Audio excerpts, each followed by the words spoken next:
Qual é a avaliação que a gente precisa fazer? A publicação feita nas redes sociais dos filhos ou de pessoas próximas a ele caracteriza um descumprimento daquelas decisões de restrição que foram tomadas dias atrás? Vejamos só o que virou o Brasil, Caniato. Esse país que não é levado a sério e que tem visto os poderes funcionando de forma completamente desequilibrada e afastado do melhor interesse da população brasileira. No mesmo final de semana em que o Marcinho VP, pai do Oruan, menino aí criminoso que está preso também, compadre do Elias Maluco, o Marcinho VP publicou nas suas redes sociais, porque o Marcinho VP de dentro da prisão tem uma rede social, tem uma conta numa rede social onde ele posta fotos, coisas importantes da vida do Marcinho VP. Postou lá uma foto de um deputado do PT privilegiando, homenageando o lançamento do livro do Marcinho VP. O Supremo Tribunal Federal não achou nada demais que um assassino, sequestrador, traficante, que está preso há anos, tem uma rede social, tem uma conta em rede social e faz publicação. Aí vão dizer, não, mas não foi ele, foi a assessoria. Aí eu quero perguntar, esse criminoso está preso há anos, está pagando assessoria com que dinheiro? Qual é a fonte de renda que esse verme da sociedade possui para bancar assessoria? Livrinho, vou lançar livrinho na Flip. Então, nós temos o silêncio absoluto da nossa Corte Suprema diante de um claro desuso da rede social que privilegia um marginal que deveria estar preso e impedido de ter interação com a sociedade que ele tanto destruiu e tanto ofendeu. Mas, por outro lado, numa iniciativa monocrática, Caniato, nós estamos falando da decretação de prisão de um ex-presidente da República, a decisão tomada por um único ministro de uma corte de 11 ministros. Dá para explicar alguma coisa sobre isso? Não dá, porque é inexplicável. O senso de autoridade ou de autoritarismo que um único ministro possui, de achar que cabe a ele, única e exclusivamente, prender ex-presidentes por aí. Quer dizer, não poderia ter levado para o colegiado? Não poderia ter compartilhado esta decisão, que deveria ser uma decisão gravíssima, com seus pares? Não. Assina, toma aqui, monocrático.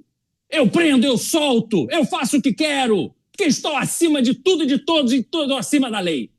Então, Caniato, não há mais Constituição no Brasil. O Brasil já era, o Brasil acabou.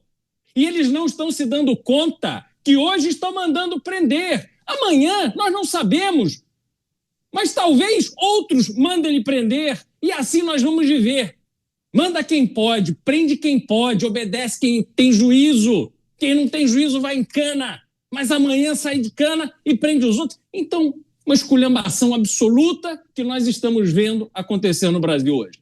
É curioso, né, Kriegner? Porque a informação que nós tínhamos quando nós olhamos para aquela determinação de alguns dias atrás indicava que Jair Bolsonaro não poderia, fazendo a interpretação daquele despacho, Jair Bolsonaro não poderia conceder entrevistas. E é por essa razão nós não temos acompanhado nenhum tipo de declaração de Jair Bolsonaro. Pois bem, só que nesse fim de semana teve um vídeo que circulou de Jair Bolsonaro assistindo a manifestação de domingo em um celular. Só que isso foi veiculado, isso foi publicado em outras contas, em outras redes sociais. E justamente uma manifestação do ministro Moraes indica que o ex-presidente produziu material destinado à publicação de terceiros, o que, na interpretação do juiz, driblaria a censura feita em seus canais e aí ele manteria a influência no debate político digital. Enfim, são interpretações, né, Kriegner? Agora, decretação da prisão domiciliar do ex-presidente. Mas, Caniato, interpretações de alguém que é o todo-poderoso. A interpretação está acima da Constituição, a interpretação está acima de qualquer código, e parece que ninguém pode falar mais nada sobre isso.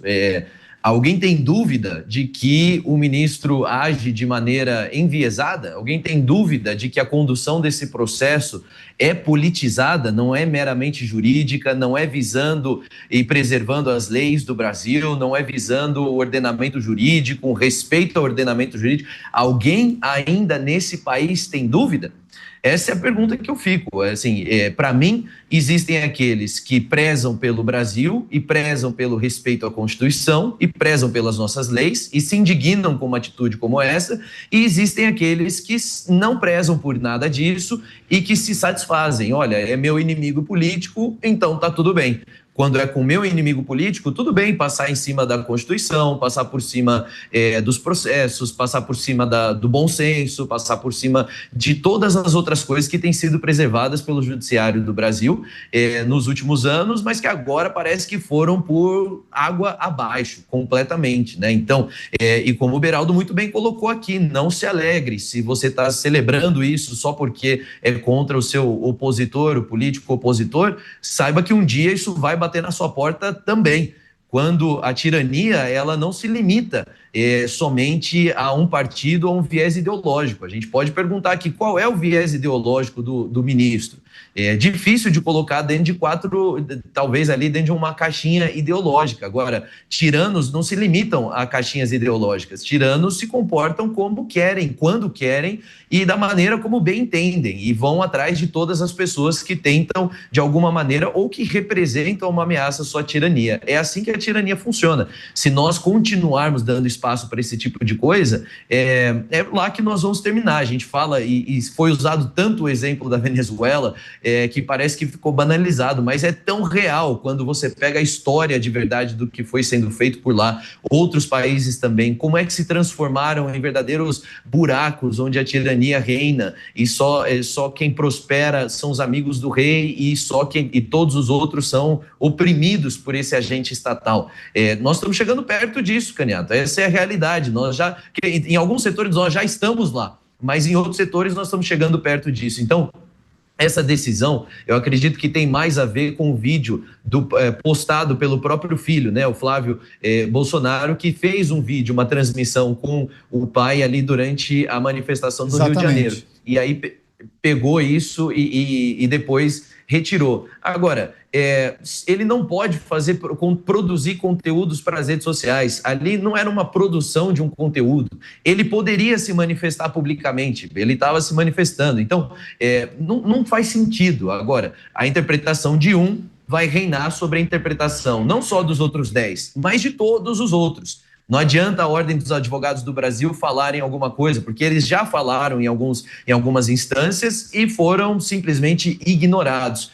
Poderiam ter falado mais até. Não adianta os deputados da oposição falarem, porque eles também são ignorados e perseguidos. Essa é a nossa realidade, Caniato.